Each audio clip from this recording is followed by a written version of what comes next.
Folks, this is a video that we were putting line on our reels. You wouldn't believe how many takes we had to do to take it. There's going to be a heck of a blooper reel at the end. Stick around. Watch the video, but stick around for the bloopers. I think you'll enjoy that. Okay, what we're doing today, I've got my grandson Matthew here with us, and what I'm going to do is I'm taking the braid off of my slammer fishing reel, pin fishing reel, and I'm going to reel it up onto this empty reel, and we're going to take this line, because the back of this line has never been used. We're going to put that, when we get it on this reel, we're going to then unreel that onto a new reel, and the new line will be out. So that's what we're setting up right now. Okay, we're set up now. We've got the drill, we've got the empty spool on the drill, and we've rigged up something with a bolt and an empty spool. Anybody can do that. And we're taking this line off of that. So Matthew, hit the button.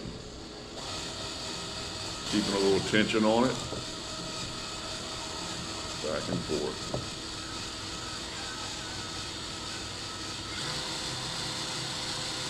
Like I said, when we get to the bottom of this, we'll have brand new braid that's never been used. Take away the first 125 or 30 feet of this reel, and the rest of it hasn't been used. Probably 200 yards on it anyway. Back of it certainly hasn't been used like the front of it has. Got it going on. Okay, we're here at the end of the spool, so I took everything off, including the backer I had on here. So we're gonna cut this loose. Now, if you had another reel that you wanted to put this, or if you want to put it right back on your same reel, you can get another drill, unwind this onto another spool that you set up, then you can put it right back on the same reel and it'll be back on there backwards. But we're going to put a whole new line on this one because I'm actually going down to an 8-pound test. Okay, we're set up. I'm putting brand new, I like Power Pro Super Slick V2. Going to 8-pound test. Saw another YouTube video of a guy that I really have a lot of respect for, said he's switching things to 8-pound test to do a lot of trout fishing and even red fishing, small reds, slot reds. Get a better casting, a little bit harder to see. So we're going to try that. So we'll be back in a second. I'm going to put some monofilament on the back of this, and what I'm going to do. Okay, we're set up here. I've got my reel that's empty from all monofilament and all black backing. I'm going to put some backing on it. I've got some 12-pound, I believe it is, monofilament backing. Every turn of this reel is 33 inches. I'm going to put 75 yards of this on this reel for backing. Therefore, I'm not going to do it in terms of 33 inches. One reel, I'm going to do 3 feet. So I do 100 of these, I get 300 feet or 100 yards. So I'm going to do 75 of these to get 70, or probably 78, so I can get 75 yards of backing on the reel.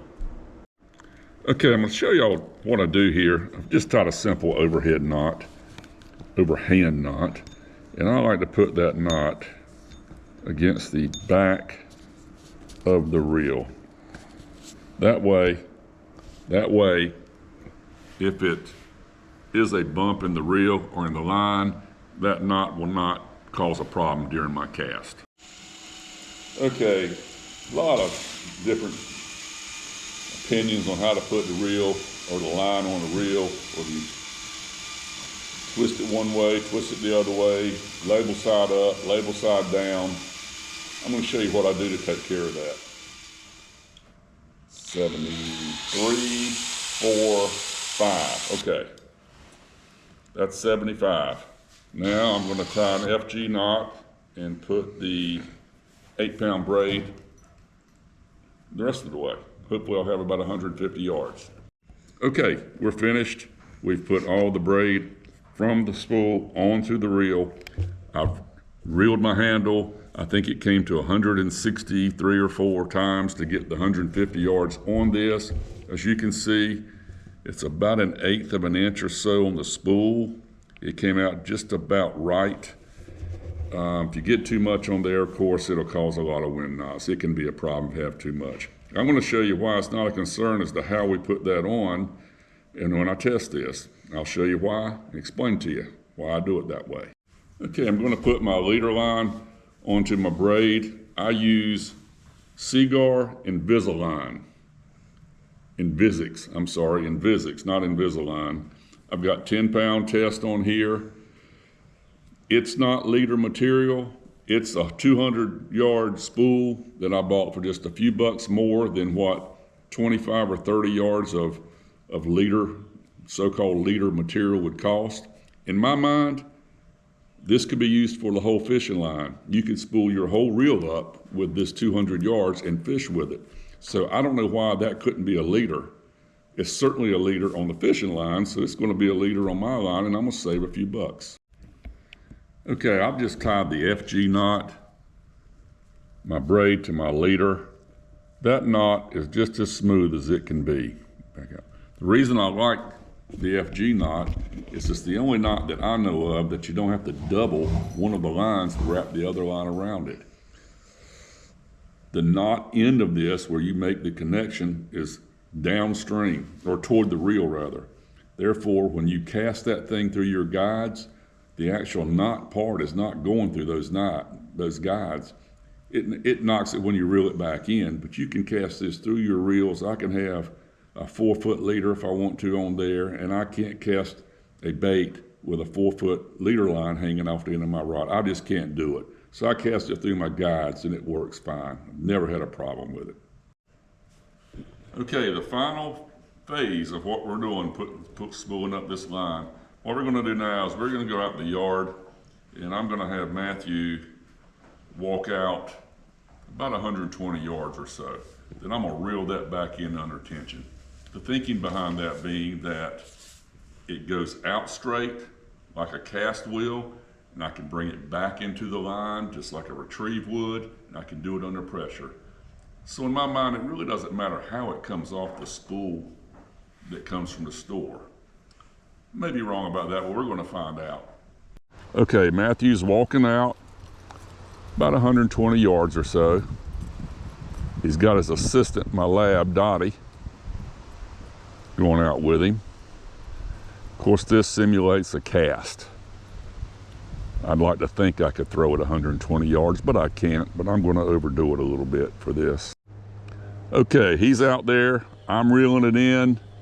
It's coming in under pressure, getting the line nice and tight on my reel. Then we're going to do a cast.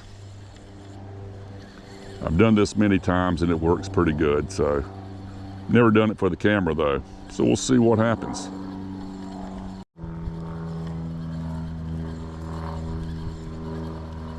Okay, he's back. So now I'm going to cast this out as if I'm fishing.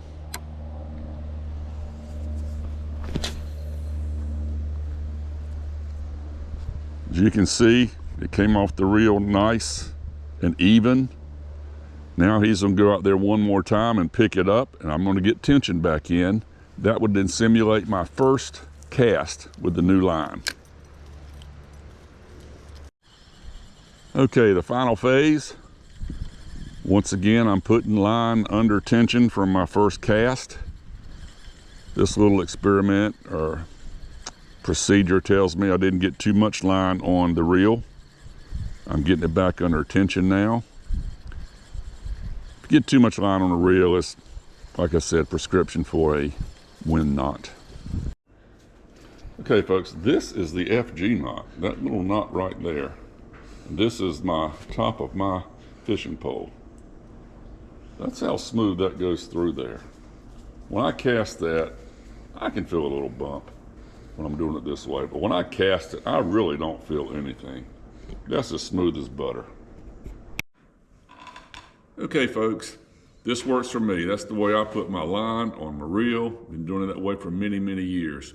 If you're watching this on YouTube, I'm sure you watched other YouTube videos. There's tons of different ways. Everyone has an opinion about how to spool your reel. This just works for me. I actually did that before I was watching YouTube. It just made common sense to me. Send me your comments. I'd like to know what you do, how you put your reel on. Try this. If it works for you, drop me a line. I'd love to do it. So for me and Matthew, this is Real Time Fishing. We're signing off. Tight lines.